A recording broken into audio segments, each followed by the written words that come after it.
Hi, I'm Dan Barker, and welcome to FFRF's Ask an Atheist. I'm the co-president of the Freedom from Religion Foundation. We are a national organization of atheists and agnostics, and we're broadcasting today from our national office in Madison, Wisconsin. And I'm Ryan Jane, one of the 9 constitutional attorneys here at FFRF. So we started the show with Pomp and Circumstances, which, you know, it's nice to hear that song once, but if you go to a graduation, how many times do you have to hear it? Buzz Kemper is doing sound in the studio. We can't talk to Buzz, can we? No? Buzz has been doing sound for the graduations here in Wisconsin. I don't know how many of them, and he's just about screaming when he comes in here, I don't want to hear Pomp and Circumstance anymore. So Buzz, that was for you today. We played the song. But there's a bright side to Pomp and Circumstance. And you know, because you're a classical pianist, Edward Elgar, who wrote the music of Pomp and Circumstance, he wrote a whole lot of things, a British composer. He was a non-believer. Right, yeah, that's right. Yeah.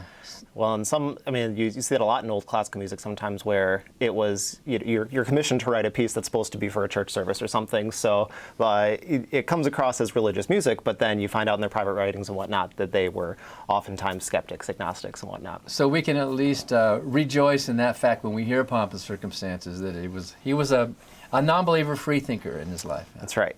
And speaking of pomp and circumstances, this week we'll be taking a look at a pompous circumstance at a public high school graduation. That was well put. Thank you. Right here in Wisconsin. This show is called Ask an Atheist, and so we really want your questions. Feel free to post your comments. You can see right there on the screen, or your questions right on the Facebook page itself, or you can send an email to askanatheist@ffrf.org. So it's coming to the end of high school graduation here in the Midwest. And you can joke all you like about speeches you hear at graduations all the time. Congratulations, your whole life lies before you, and so on. Isn't that true, though? But, well, the rest of your life lies before you. That's true in any case. But at public schools, at least, the one thing that you should never hear is preaching.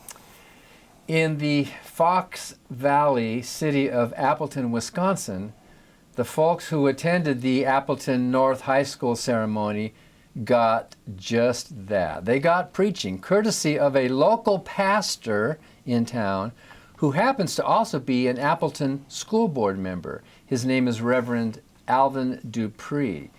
The Fox TV affiliate WLUK in Green Bay ran a story on this controversy last Monday evening. And let's take a look at it. And you might recognize somebody who shows up in this piece. An Appleton pastor may be feeling the heat for bringing religion into Appleton North's high school graduation ceremony. Pastor Alvin Dupree is also on the Appleton School District's Board of Education. An organization that fights for the separation of church and state wants the district to take action. Fox 11's Monique Lopez has that story all new at 10. You get me, you get my black skin. I can't hide it. You get me, you get my faith. It's my personality. It's my makeup. My source of strength is my faith, my relationship with Jesus Christ. It sounds like I got some believers in this room. If you're here, you believe that, go ahead and clap your hands.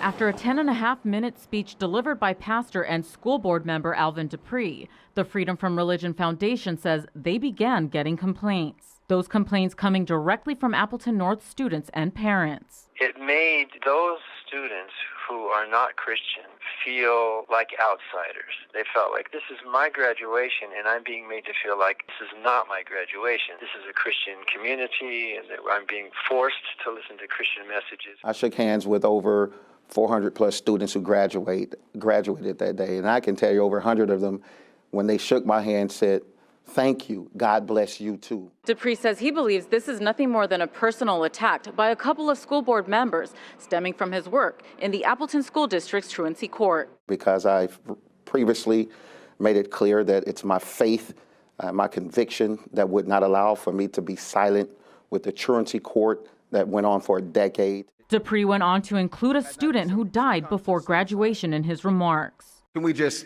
pause for a moment and just reflect on him as I pray for him, for myself? He's really a maverick. He's breaking the law and flouting it and bragging about it.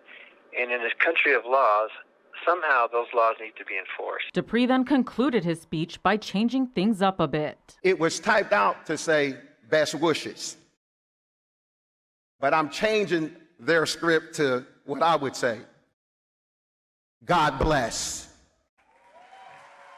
Abandoning that script to not conform to any man's norm, I used my personality because it's common for me to say, God bless you.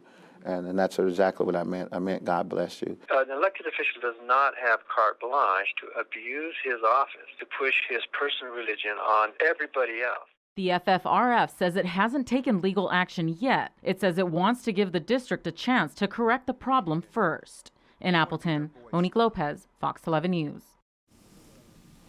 Wow, Dan, you got a lot of airtime in that piece. Well, yeah, but what that story didn't reveal is that you, Ryan, you're the lawyer who wrote that letter to the Appleton School Board.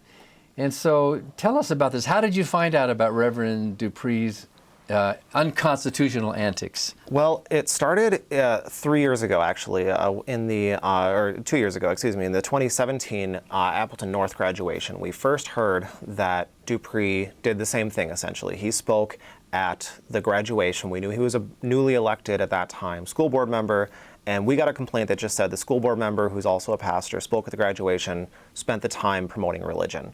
So we wrote to the school district initially just saying, this is a problem, take a look at this and make sure this doesn't happen again. We got kind of a wishy-washy response, which we weren't thrilled with, of course, but we looked into it a little bit more and found that when he ran for the school board, he actually ran on a platform of bringing Christian values to the school and being a man of God first. That's what he ran on. He actually, on the ballot, was listed as Elvin Pastor Dupree, and he leans on that all the time, saying that, it said pastor on the ballot. People voted for that, so I should be allowed to be a pastor when I'm on the school board, which, of course, that's not how the law works. So we recognized at that point that this guy is going to be a continuing problem if the district doesn't do anything about it. So can I ask you something? He's saying that since he openly ran as a pastor with Christian values and the people voted for that gives him carte blanche. People knew what they were getting, and so that's what they got, and he can say what he wants. That's right. That's his twisted version of how he thinks the law works, which it's not. Of course, the Bill of Rights is specifically an act of removing certain things from majority rule. So even if the majority decides we want to limit this element of free speech, you have a right to protect that. So the majority doesn't get to trample that right. So that's why it's just a non-starter, that argument that, well, they voted for a pastor, so therefore the Establishment Clause doesn't apply to me. That's not at all how the Constitution works. Like if a mayor was campaigning on the promise that he was going to shut down all the newspapers and all the TV, I'm going to shut down free speech, right, and people voted for that, would the mayor have that? You still can't do it. You can't do it. Yeah. Right. And he even made it clear that not only was he going to, be motivated by his own Christian values in the way that he does things, but he was actually really upfront about violating the Establishment Clause, about using his position to push religion. He gave a presentation to a local political group that the title of the presentation was Placing God in the Classroom. So that we don't know exactly what he said at that presentation, but when you name your presentation that, you're obviously intent on inserting religion into the public school system. That's the whole point of it. We found after the fact, after we had written to the school district and got a response, he went on a Christian radio show, a podcast, and said a whole bunch of things. I was just blown away by this interview. I've never heard a school board member so flagrant about his intent to insert religion into the public school system using that position. But that's what he did. He went on this show, and I believe we have a clip where he's saying that he supports teachers telling their students, "My faith helped me. You might want to find a church in your neighborhood." So let's hear that.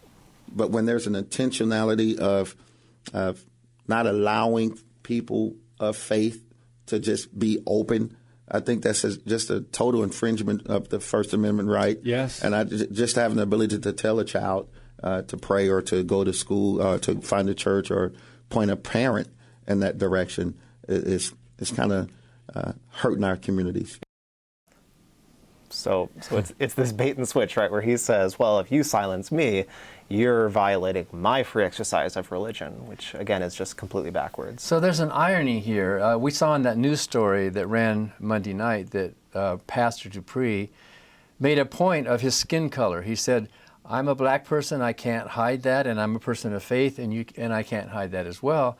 And yet, wouldn't you think that somebody who has been campaigning his whole life for inclusivity and for the rights of minorities not to feel excluded would then want to turn around and exclude minorities by singling out the majority over the rest? Yes, absolutely. And you did a good job in that news piece of pointing out that side of it, that, Pastor Dupree, what you're doing is you are excluding minorities based on their religious affiliation. This is anti-religious freedom, what you're doing. You are the government, and you are coming in here and saying, rah Christianity, that's a problem. And he just is obviously completely blinded to that, just doesn't want to hear it. Because there were students who cheered, but there were students who didn't. That's and right. in the school situation, then here's a dynamic that's introduced. Oh, you're part and I'm not. I'm an outsider. And some of those students felt that. Right. And it wasn't just that that happened initially, but he played into it when that happened. He said, it sounds like I have some believers in the room, and go ahead and clap your hands. So he's pretty much saying, he may as well have said, if you're a Christian, please stand up and raise your hand, or the inverse of it effectively is, if you're not Christian, please, just walk to the back of the room. You're not part of this conversation. And we are the good people, and we are the winners, and we are the ones, and everyone else should join us, basically. Yep. Proselytizing. Right. And what he's not getting is that it's improper for the government to be doing that. So that was the background. And then we actually, earlier this year, we've been keeping our eye on Dupree, obviously, because we weren't thrilled with how the district handled it a couple of years ago. So earlier this year, there was a Martin Luther King Day of Service event that we heard about, that also it took place at the high school. It was co-sponsored by the school and some other groups, but Dupree spoke, mentioned religion a little bit, and then introduced a different minister who gave a prayer. And so that's problematic, of course, to have a prayer, a scheduled prayer at a school-sponsored event in the high school. So we wrote about that as well, saying we warned you about this guy a couple of years ago. This happened again. We got records that showed that he actually, using his school district email address, set up that prayer. He reached out to this minister and said, would you please come and give a prayer at this event? So he was orchestrating, and he's the one, again, inserting religion into this school-sponsored program. So we wrote again and said, this is a problem, once again, deal with it. And then we at least got a response from the school district's attorney, who understands the law, as most attorneys do. They would take a look at this and say, this is a major problem. The school district is obviously looking at a potential lawsuit here if they don't do something about it. So we had actually already planned on working with the school district to get some training in place so that everyone at the district, school board members, and also other staff understand about how the Establishment Clause works and why these arguments that Dupree keeps making are just not in line with reality. So that was all pending. We had no idea that he was intending to speak at this year's graduation, but that's what happened. So that was in the air. We were working with the district to fix this problem when the clip we opened with happened. And so then... so the school board invited him to speak? Is that it? Invited him not to speak, but to hand out the diplomas? That's right. Yep. So he was the one to accept the class on behalf of the school board. And my understanding is that was a school board decision. But of course, the administration, the superintendent, they're kind of the boots on the ground, or the principal during that event, where when things start to violate federal law, they have a responsibility to jump in and cut his mic or do whatever you need to do to stop it. So we heard about this again, and obviously I was pretty frustrated because I had warned the district repeatedly about this. So I wrote a pretty long, detailed, and stern letter saying we want a solid fix to this. We want you to do what you would do with anyone else who is invited to speak, gets on stage, and then violates the law, which is to say Dupree should not be allowed to speak at any future district events, not school board meetings. Of course, those are different. He's a school board member, but you should not have him be a speaker because he's going to violate the law. He's said that repeatedly. He's going to do that. So that, at a minimum, is what we're asking for. So I think it was in that clip we saw. I think it might have been the principal of the school sitting behind him there, or somebody. And when he made those remarks, there was no reaction. There was no it was almost like this is just a normal thing you can do. And yet they had been warned about this very thing. Yep. And so you can really understand how any student in the audience, when they see that, there's the school board member promoting religion and admin sitting behind him, not blinking an eye. Of course, this looks like a district-sponsored message. This is not, even though you're right to say he is a maverick, he's just defying everything, openly saying, I'm going to do whatever I want. But also, the silence from the school at this point looks very clearly like agreement and endorsement. And so that's why the district needs to really put their foot down soon and tell Dupree, this will not be happening again. We're not going to be giving you this platform. And of course, Dupree does not have a First Amendment right to speak at high school graduations or at any other district events, even though he's a school board member. Yeah. So there were a number of students who we were really impressed with, who took on their own initiative, were upset about this graduation speech that Dupree gave, and so they wrote a letter that they submitted to the school board and also to local media, so we got a hold of it, and it is really well done, and I think you want to emphasize some parts. I have a copy parts. of the letter. There's 29 students that signed this letter after the graduation, and it's a letter worth reading if you want to go online and find it. They have some good arguments. They talk about the Santa Fe decision in Texas. Mm-hmm. They talk about Lee versus Weissman, which specifically talks about graduations and why it's wrong. Yep. And in the letter, they make some strong lines here. They say his speech ostracized those who did not align with his views. They say Pastor Dupree created in-group and out-group by allowing those in a majority group to differentiate themselves from others and align themselves with a person in a position of power. Later on in the letter, they're quoting the Weissman case, which says, the Constitution forbids the state to exact religious conformity from a student at the price of attending her own high school graduation. And they said her because it was the daughter who complained in that particular Weissman case. Right. And then later in the letter, they say, Pastor Dupree, the school board, and the Appleton Area School District would do well to remember that public schools may not be used as a pulpit. Yeah. And that's exactly what Dupree did. He used that public position as a pulpit for his private religious views. That's right. Yeah. And I was just really blown away by high schoolers writing that. Yeah. That was really well put. You know, as a lawyer, I often make the mistake trying to talk to people about this, and I just fall back on the law. And I say, well, there's this Supreme Court case that says this, and this one that says that. And of course, they are cutting to the meat of it. This is why those laws are important. And this is why this protects religious liberty. We often say you can't have freedom of religion without a government that is free from religion.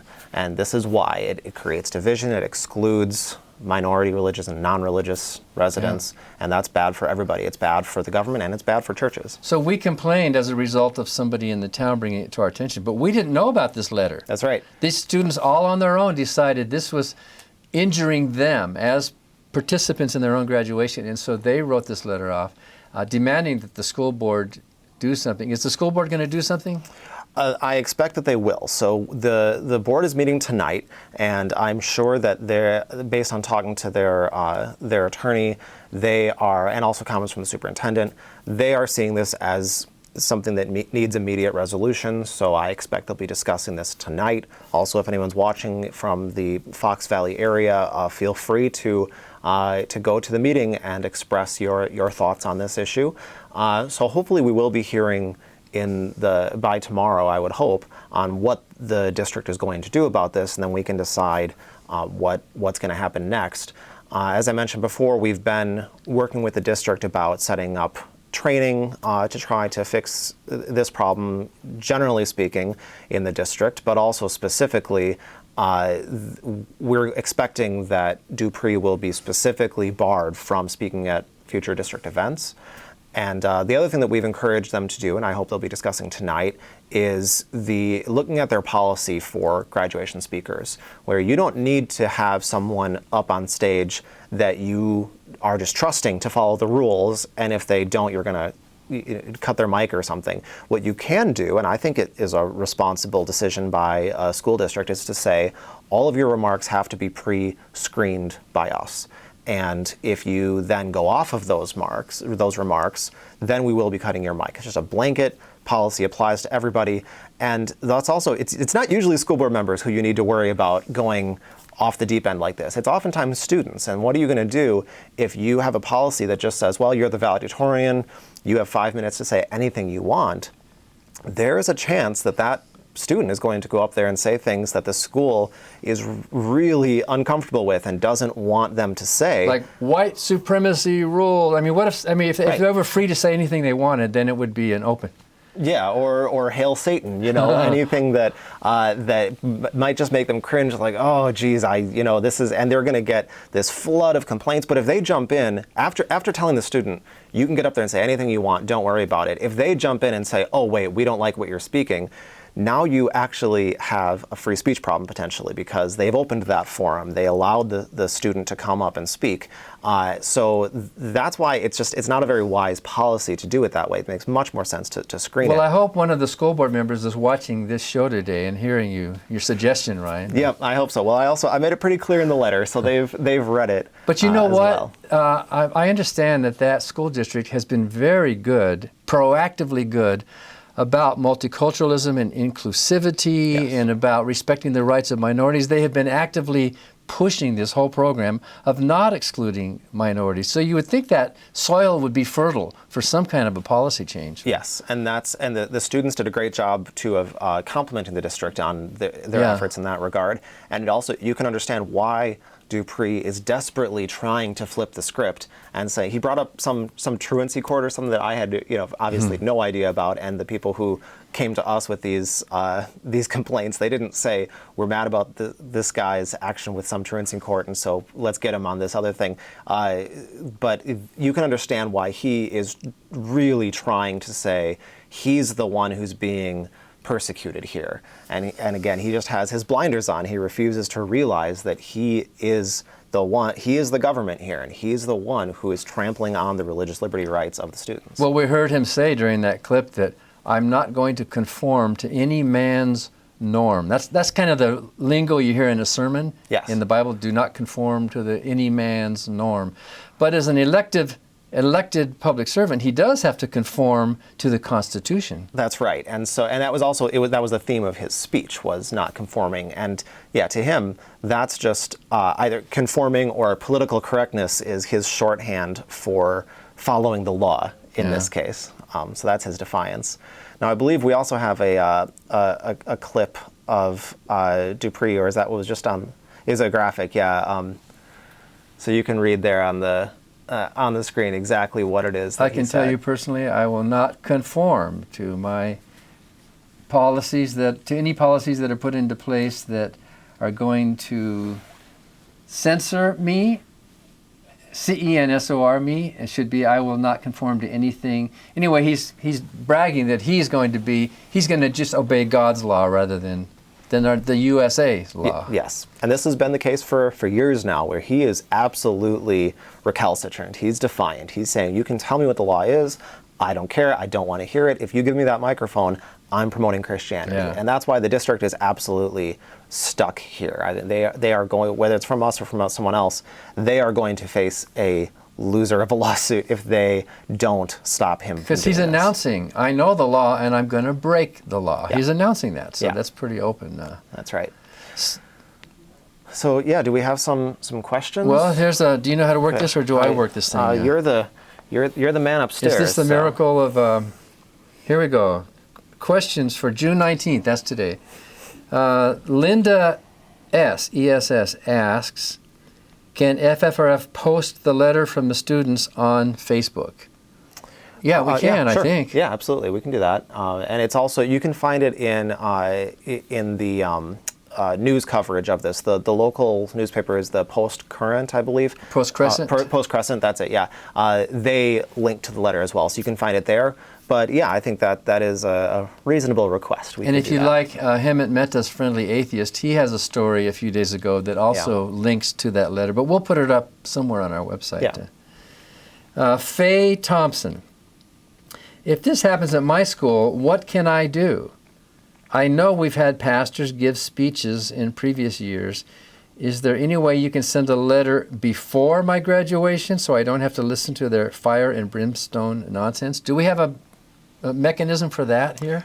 Potentially, yeah. So we have on our website, there is a spot you can go where it says report a state church complaint. So if you see an impending violation and you think it makes sense for us to get out in front of it and tell the district, hey, we think this is happening, please make sure that you fix it ahead of time, we absolutely can send those letters. Now, we're not going to send a letter just because it might happen. We need, of course, some indication that it's actually going to happen.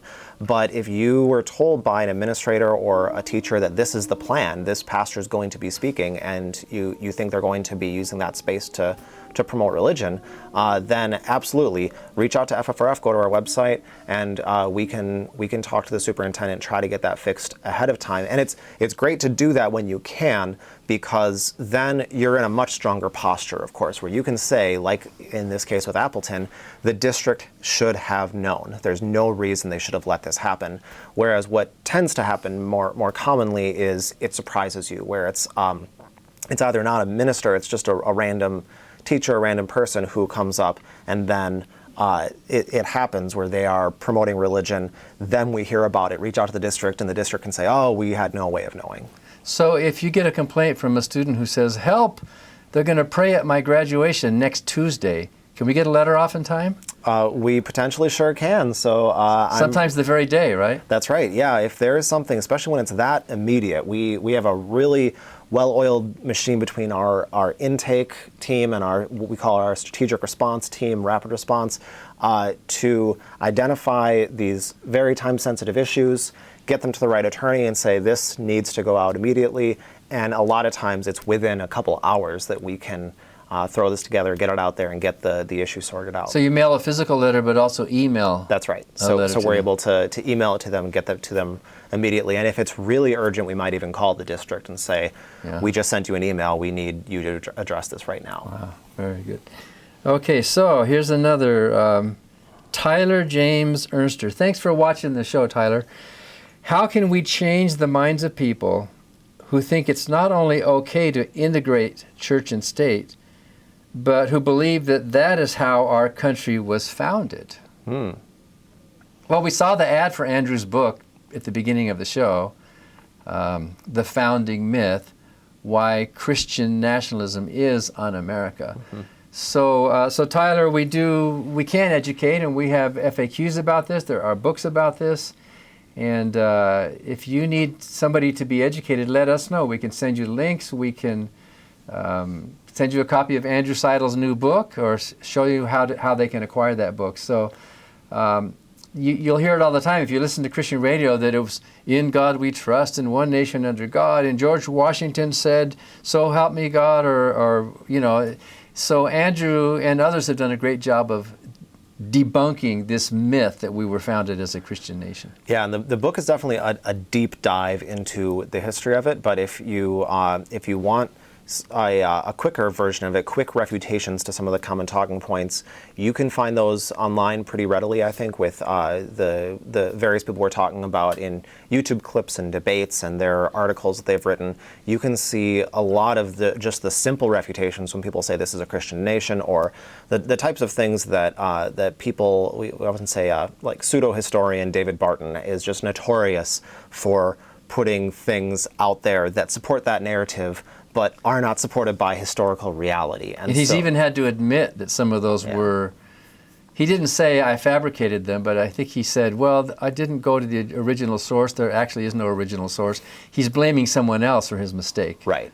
And also the book that he wrote that was pulled by the own publisher for basic truths not being there, he's still selling. David Barton. So if anybody throws David Barton at you, you can just laugh, basically. And, But yeah, I think that unfortunately it is a scattershot approach that they usually take. So it's hard to convince them, because if someone is just committed to believing that Christianity is the nation's identity, it is hard to shake someone from that. You can throw the law at them, you can throw history at them, you can show them that the person they learned this from is totally not reputable, but at the end of the day, if they don't want to be convinced, they won't be. And I think you need to play the numbers game. Just leave that alone. At some point, fighting is just creating more problems than it's worth, and you have to go and try to educate more people. You can't win everybody over. Besides, it would be a bad idea if we were a Christian nation. Women would not be allowed to vote. Women would not be able to take any positions of leadership. There's all sorts of horrible things about being a Christian nation that it's a good thing we're not a Christian nation. Well, and a big premise of Andrew's book, the founding principles of the United States and the things we think of as core American values are often just in direct contradiction to Christian law and to the Old and New Testament. So yeah, the consent of the governed, for example, right. Which is right in the Declaration. That's an anti-biblical idea. So, so we're running out of time here. It looks like. Irina, is it Ioffe or Jaffe? Ioffe. At my kids' school, they sang a religious song. It was so uncomfortable to be in that audience. Are schools allowed to do this?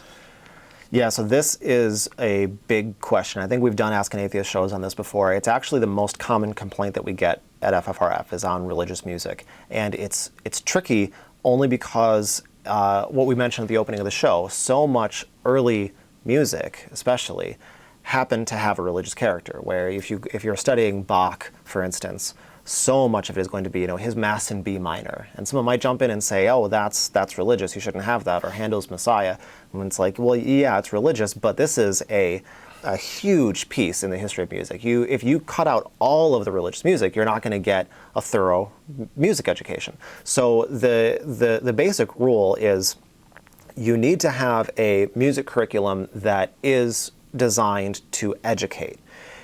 If you have a music teacher who's intentionally inserting one religion's songs over and over again, or if the songs are overtly devotional, they don't really have a lot of music education value. They're just all about praise. So it's stuff like "Jesus loves me, this I know." You don't need to learn that in a public school music education curriculum. But so you really have to look at the specific facts of how devotional is it.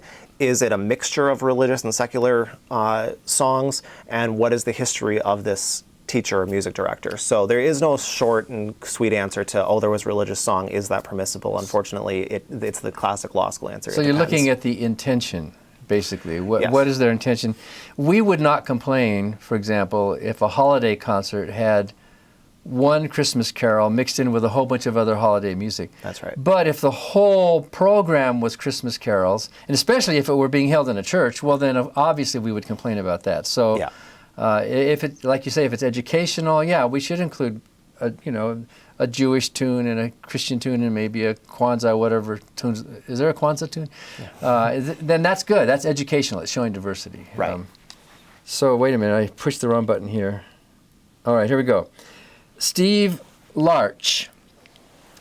Couldn't it be argued that the mere invitation of a pastor to a graduation is an overstep, or do they have to proselytize? Yeah, that is a very good question, and I would actually play the contrarian here. I certainly understand where you would be coming from when you say, oh, we're inviting a pastor, what do you think he's going to say? This is already a problem without knowing it ahead of time. But you do have to be careful that there's a slippery slope here that sometimes there's a slippery slope fallacy, but other times there's something to them. And I think this is one of those cases where if you had a rule that said pastors are always prohibited from speaking at public school events, no matter what, that is a problem. That is getting close to saying if you are a Christian, you cannot ever speak at public school events, or for that matter, if you are an atheist, you can't speak at public school events. And all of these are problems. Basically, the short answer of it is you can't prohibits someone from speaking just because of what their religious affiliation is. There shall be no religious test for public office, basically. That's right. So if you have a pastor who is committed, understands the law, and is committed to giving a secular message, and they can be trusted to do that, there is no legal problem with letting them up there. I, for instance, have seen a lot of rabbis who they are really good at this. You know, even though they will give religious speeches to congregations, they are very cognizant of state-church separation because they're in the minority. And so when they get invited to speak at government events, they know how to do that in a legal way. So, but by inviting a pastor of a local church, isn't the school district giving some prestige or cachet to that local church, advertising them? I mean, isn't there a little bit of that going on? Potentially. So yeah, you do have to look at the specifics. And if there was a partnership between the school and a particular church, for instance, that was this regular ongoing relationship where they said, well, you know, every graduation we invite someone from the First Lutheran Church to come. Now suddenly this looks like a problem. The school needs to be careful not to send any indication that they are endorsing a particular church, a particular religious view. But if you have someone speaking, you say, hey, wait a minute, this person's a pastor. Is that going to already get you over the line? No. Looks like we got about 2 minutes, Bruce. Is that right? Last question. Eric Robinson. Can Pastor Dupree be fired from the school board? What will happen if he keeps ignoring the law?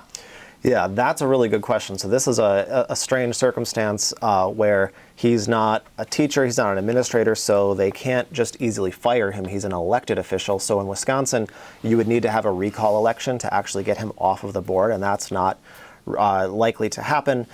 So what's going to happen if he keeps violating the law is they can't fire him, but they can, like we mentioned before, they can ban him from speaking at district events, they can censor him, they can pass policies that are related to it, and ultimately, if he continues to do it, what actually would happen from a legal perspective is he could be sued in his individual capacity. Normally government actors have what's called qualified immunity, but you could lose that if you are flagrantly violating the law, you know it's illegal, and your government employer is telling you don't do this, and then you just keep doing it anyway. You can get sued where your personal bank account is going to have to reimburse the legal fees of the person. Wouldn't the school board itself also be liable if they didn't take the proper steps? Yes. And we have sued school boards. We had a successful lawsuit in California. Yep. Over a school board that was preaching and proselytizing, and we won. And they had to spend what?